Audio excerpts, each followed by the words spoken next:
The Book of Wonder. Chapter 1. The Bride of the Man-Horse.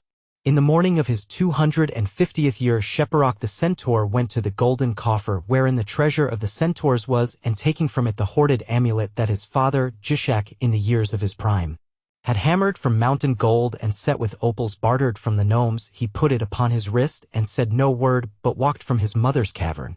And he took with him too that clarion of the centaurs, that famous silver horn that in its time had summoned to surrender 17 cities of man, and for 20 years had brayed at star-girt walls in the siege of Thuldamblarna, the citadel of the gods. What time the centaurs waged their fabulous war and were not broken by any force of arms, but retreated slowly in a cloud of dust before the final miracle of the gods that they brought in their desperate need from their ultimate armory. He took it and strode away, and his mother only sighed and let him go.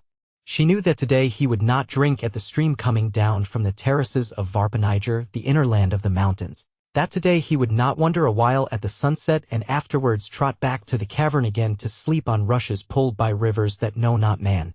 She knew that it was with him as it had been of old with his father and with Gum the father of Jishak and long ago with the gods. Therefore she only sighed and let him go.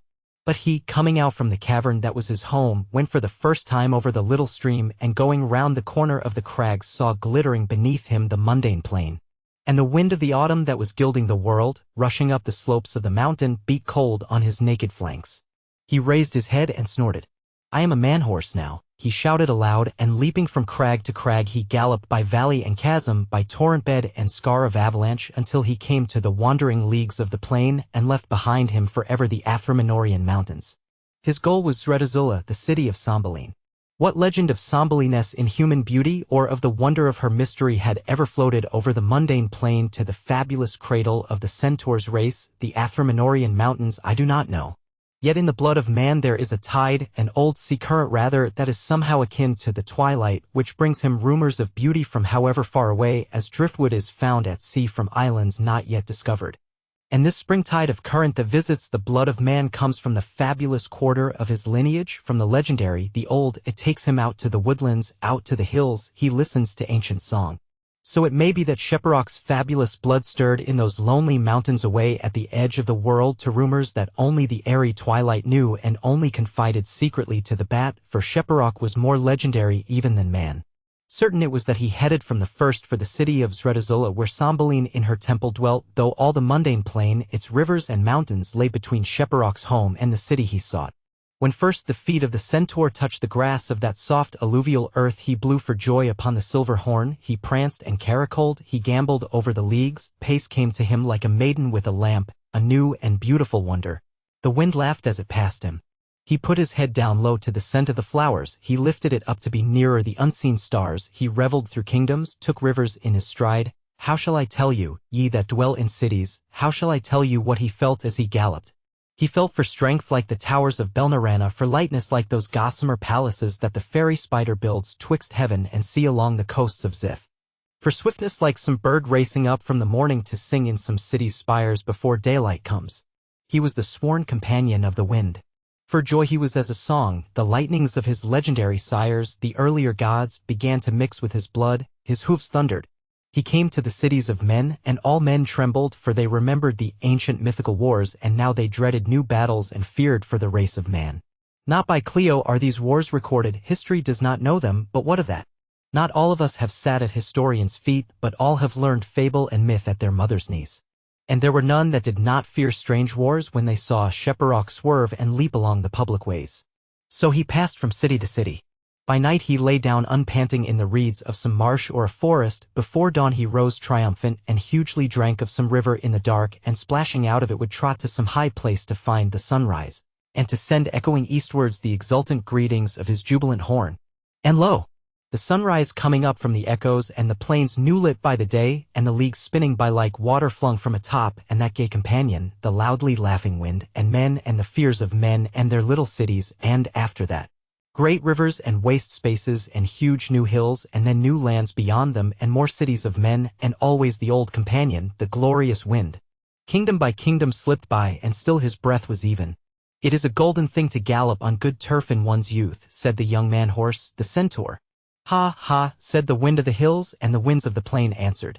Bells pealed in frantic towers, wise men consulted parchments, astrologers sought of the portent from the stars, the aged made subtle prophecies. "Is he not swift?" said the young. "How glad he is," said children. Night after night brought him sleep, and day after day lit his gallop, till he came to the lands of the Athelonian men who live by the edges of the mundane plain. And from them he came to the lands of legend again, such as those in which he was cradled on the other side of the world, and which fringe the marge of the world and mix with the twilight. And there a mighty thought came into his untired heart, for he knew that he neared Zretazula now, the city of Cymbeline. It was late in the day when he neared it, and clouds colored with evening rolled low on the plain before him. He galloped on into their golden mist, and when it hid from his eyes the sight of things, the dreams in his heart awoke, and romantically he pondered all those rumors that used to come to him from Cymbeline because of the fellowship of fabulous things. She dwelt, said evening secretly to the bat, in a little temple by a lone lakeshore. A grove of cypresses screened her from the city, from Zretazula of the climbing ways. And opposite her temple stood her tomb, her sad lake sepulchre with open door, lest her amazing beauty and the centuries of her youth should ever give rise to the heresy among men that lovely Cymbeline was immortal. For only her beauty and her lineage were divine. Her father had been half centaur and half god, her mother was the child of a desert lion and that sphinx that watches the pyramids. She was more mystical than woman. Her beauty was as a dream, was as a song, the one dream of a lifetime dreamed on enchanted dews, the one song sung to some city by a deathless bird blown far from his native coasts by storm in paradise. Dawn after dawn on mountains of romance, or twilight after twilight, could never equal her beauty. All the glowworms had not the secret among them, nor all the stars of night. Poets had never sung it, nor evening guessed its meaning. The morning envied it. It was hidden from lovers. She was unwed. The lions came not to woo her because they feared her strength, and the gods dared not love her because they knew she must die. This was what evening had whispered to the bat, this was the dream in the heart of Sheparok as he cantered blind through the mist. And suddenly there at his hooves in the dark of the plain appeared the cleft in the legendary lands, and Zretazula sheltering in the cleft, and sunning herself in the evening. Swiftly and craftily he bounded down by the upper end of the cleft, and entering Zretazula by the outer gate which looks out sheer on the stars, he galloped suddenly down the narrow streets.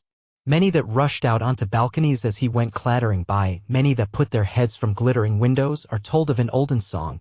Sheparok did not tarry to give greetings or to answer challenges from martial towers. He was down through the earthward gateway like the thunderbolt of his sires, and, like Leviathan who has leapt at an eagle, he surged into the water between temple and tomb.